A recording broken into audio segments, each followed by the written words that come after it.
नमस्कार। प्रादेशिक समाचार के साथ मैं ज्ञानेश्वर प्रसाद श्रीवास्तव। पहले मुख्य समाचार।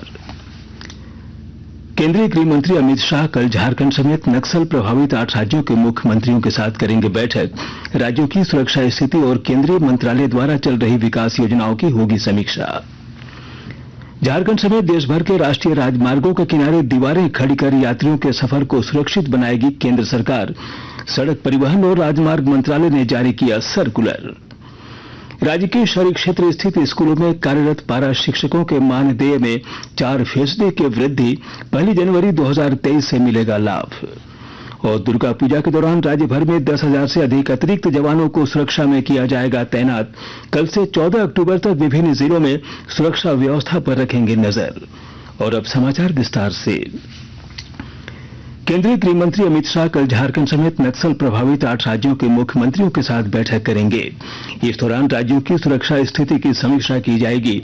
इस बैठक में उग्रवाद प्रभावित सभी 8 राज्यों में विकास योजनाएं चला रहे केंद्रीय मंत्रालयों के 5 मंत्री भी मौजूद रहेंगे।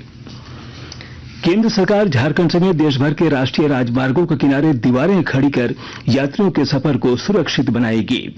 सड़क परिवहन और राजमार्ग मंत्रालय के एक वरिष्ठ अधिकारी ने बताया कि अब निर्माण कंपनी और ठेकेदार राजमार्ग के निर्माण के साथ उसके किनारे तय मानक के अनुसार सुरक्षा दीवार भी बनाएगी। इससे राष्ट्रीय राजमार्गों पर आवारा जानवरों से छुटकारा मिलेगा और अवैध प्रवेश बंद होगा। इसके साथ ही राजमार्गों की भूमि पर अवैध कब्जा भी नहीं हो सकेगा। सड़क परिवहन और राजमार्ग मंत्रालय ने इस संबंध में परिपत्र जारी कर दिया है। एक राष्ट्र एक चुनाव के लिए गठित समिति के अध्यक्ष और पूर्व राष्ट्रपति रामनाथ कोविंद ने कहा है कि देश भर में एक साथ चुनाव कराने से देश को बहुत लाभ होगा। नई दिल्ली में लाल बहादुर शास्त्री स्मृति व्याख्यान में उन्होंने कहा कि एक साथ चुनाव होने से बेहतर प्रशासन, नीतिगत स्थिरता, सामाजिक एकजुटता और आर्थिक विकास के साथ वैश्विक रूप से प्रतिस्पर्धी बन सकते हैं। श्री कोविंद ने कहा कि यह सिफारिश अधिक समावेशी और समृद्ध भविष्य के लिए बुनियादी सुधार साबित होगी। गिरिडीह जिले में विधानसभा चुनाव की तैयारियों को अंतिम रूप दिया जा रहा है। विस्तृत ब्यौरा दे रहे हैं हमारे संवाददाता।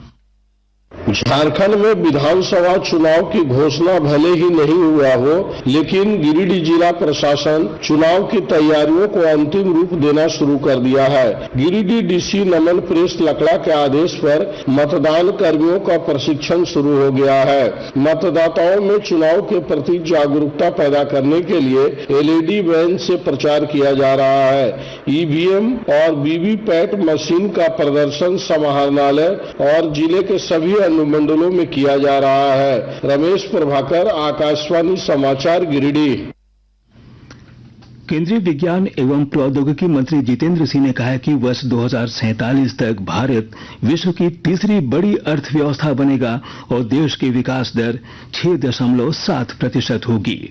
श्री रांची विश्वविद्यालय के आर्यभट्ट सभागार में विकसित भारत एम्बेसडर युवा कनेक्ट विषय पर छात्रों से सीधा संवाद कर रहे थे।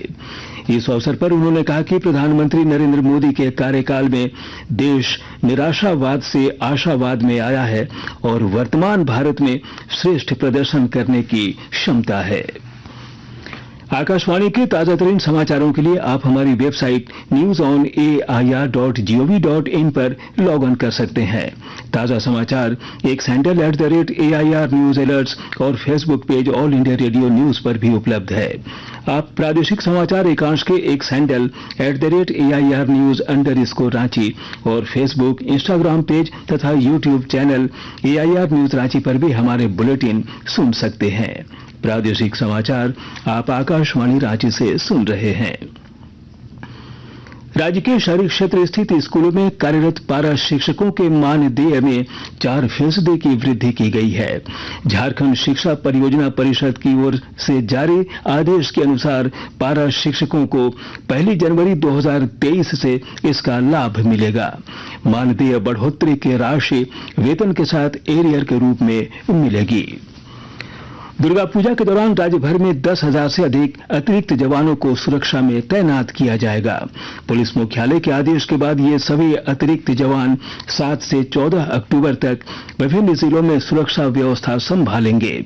पुलिस उप महानिरीक्षक अनूप बेरथरे ने बताया कि राजधानी रांची समेत सभी जिलों में सुरक्षा की व्यापक तैयारी की गई है। दुर्गा पूजा को लेकर के बहुत ही विस्तृत तैयारियां प्रशासन ने की हैं। मजिस्ट्रेट और पुलिस पदाधिकारियों कर्मियों की तैनाती विभिन्न पूजा पंडालों में की गई है। इसके अलावा पेट्रोलिंग पार्टीज बनाई गई हैं। महिलाओं की सुरक्षा को लेकर के हम लोगों ने विशेष तौर पर तैयारियां की हैं। हमारी जो महिला पुलिस कांस्टेबल्स और पदाधिकारी हैं वो विभिन्न पंडालों में रहेंगे। इसके अलावा हमारी जो पिंक पेट्रोलिंग है, शक्ति कमांडो है, वो भी मौजूद रहेगी ताकि किसी भी प्रकार की ईव टीजिंग या छेड़खानी इत्यादि की घटनाएं ना हो पाए। हर पूजा पंडाल में जो वॉलंटियर्स हैं उनको पुलिस के द्वारा नियुक्त किया गया है। उनको जिम्मेदारी दी गई है कि वो महिलाओं की और पुरुषों की अलग अलग लाइन बनाएं, किसी भी प्रकार का रोड जाम ना होने दें, ईव टीजिंग की घटनाओं को ना होने दें। इसके अलावा हमारा कंट्रोल रूम पूरी तरह से कार्यरत है। डायल 112 की सुविधा मौजूद है। अगर किसी भी प्रकार की आपातकालीन सहायता की जरूरत हो तो डायल 112 पर आप सूचित कर सकते हैं। इसके अलावा बड़े पैमाने पर सीसीटीवी लगाए गए हैं। हर पूजा पंडाल को सीसीटीवी लगाने का निर्देश दिया गया है ताकि किसी भी असामाजिक तत्वों की गतिविधियों पर निगरानी रखी जा सके। इधर रांची में पूजा पंडालों के पट खुलने लगे हैं, इसलिए सड़कों पर श्रद्धालुओं की भीड़ को देखते हुए यातायात व्यवस्था में बदलाव किया गया है। कोडरमा जिले में गृह रक्षक की बहाली को लेकर आज आयोजित दौड़ के दौरान 3 महिला अभ्यर्थी गिरकर घायल हो गईं। पुलिस ने घायलों को सदर अस्पताल पहुंचाया है। राजधानी रांची समेत राज्य में कई हिस्सों में अगले 4 दिनों तक गरज के साथ हल्की बारिश होने की संभावना है। मौसम केंद्र के निदेशक अभिषेक आनंद ने बताया कि बंगाल की खाड़ी में बने निम्न दबाव के कारण रांची के अलावा खूंटी, रामगढ़, बोकारो, धनबाद और गिरिडीह जिले में इसका असर देखा जा सकता है। इसके अलावा संथाल परगना के 1-2 हिस्सों में अच्छी बारिश होने की संभावना है। उन्होंने बताया कि बारिश और वज्रपात की आशंका के कारण येलो अलर्ट जारी किया गया है। इसका जो प्रभाव है थोड़ा सा झारखंड के मध्य भाग में भी देखने को मिलेगा और पूर्वी भाग के साथ साथ में मध्य भाग में भी आपको पार्टली क्लाउडी से जनरली क्लाउडी स्काई देखने को मिलेगा। कुछ हल्के से मध्यम दर्जे की बारिश गर्जन वज्रपात के साथ में हो सकती है और जो पश्चिमी भाग है वहाँ पे भी आपको हल्की बारिश थोड़ी बादलों के साथ में कुछ देखने को मिल सकता है। और अब कुछ खेल की खबरें। दुबई में महिला टी20 क्रिकेट विश्व कप में आज दोपहर 3:30 बजे भारत का मुकाबला पाकिस्तान से होगा। आकाशवाणी से इस मैच का आंखों देखा हाल FM रेनबो और अतिरिक्त मीटरों पर प्रसारित किया जाएगा। भारतीय टीम न्यूजीलैंड से पहला मुकाबला हार गई थी। इधर ग्वालियर में भारत और बांग्लादेश के बीच 3 टी20 क्रिकेट श्रृंखला का पहला मैच आज शाम 7 बजे से खेला जाएगा। शुभमन गिल, ऋषभ पंत, यशस्वी जायसवाल, मोहम्मद श्रीराज और अक्षर पटेल इस मैच में नहीं खेलेंगे। श्रृंखला का दूसरा मैच 9 अक्टूबर को दिल्ली में और तीसरा मुकाबला 12 अक्टूबर को हैदराबाद में होगा। इससे पहले भारत ने 2 टेस्ट मैचों की श्रृंखला में 2-0 से जीत दर्ज की थी। झारखंड शिक्षा परियोजना परिषद की ओर से आयोजित राज्य स्तरीय खेलो झारखंड प्रतियोगिता में रांची की टीम 71 पदक जीतकर तालिका में शीर्ष स्थान पर रही। वहीं पश्चिमी सिंहभूम की टीम ने 34 और सरायकेला खरसावां की टीम ने 15 पदक जीते। ताइक्वांडो और तीरंदाजी में रांची और वॉलीबॉल में रामगढ़ की टीम विजेता बनी। पूरे प्रतियोगिता का आयोजन रांची स्थित मेगा स्पोर्ट्स कॉम्प्लेक्स में हुआ। और अब अंत में मुख्य समाचार एक बार फिर। केंद्रीय गृह मंत्री अमित शाह कल झारखंड समेत नक्सल प्रभावित 8 राज्यों के मुख्यमंत्रियों के साथ करेंगे बैठक। राज्यों की सुरक्षा स्थिति और केंद्रीय मंत्रालय द्वारा चल रही विकास योजनाओं की होगी समीक्षा। झारखंड समेत देश भर के राष्ट्रीय राजमार्गों के किनारे दीवारें खड़ी कर यात्रियों के सफर को सुरक्षित बनाएगी केंद्र सरकार।